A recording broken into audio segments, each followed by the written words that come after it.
গাজওয়াতুল হিন্দ। ইমাম মাহদির আবির্ভাবের সময়গুলোতে হিন্দুস্তানে মুসলিম ও মুশরিকদের মাঝে এক যুগান্তকারী লড়াই হবে। রাসূলুল্লাহর ভাষায় এই লড়াইয়ের নাম গাজওয়াতুল হিন্দ। প্রিয় ভাই ও বোন, উপমহাদেশের চলমান পরিস্থিতির দিকে তাকালেই আপনারা দেখতে পাবেন গাজওয়াতুল হিন্দের প্রেক্ষাপট রচনার প্রক্রিয়া এখন থেকেই শুরু হয়ে গেছে।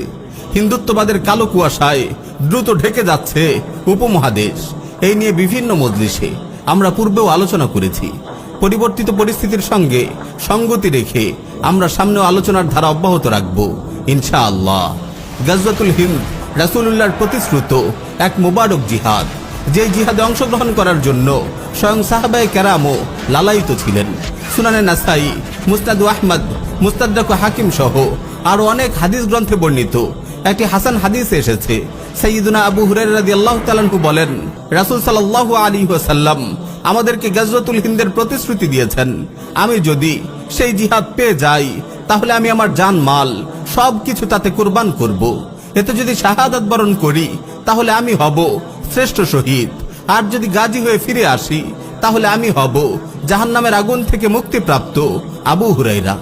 প্রিয় ভাই ও বোন, মোবারক এই জিহাদে অনেক রক্তক্ষয়ী ও সর্বগ্রাসী লড়াই হবে। আল্লাহর ইচ্ছায় অবশেষে মুসলিমদেরই বিজয় হবে।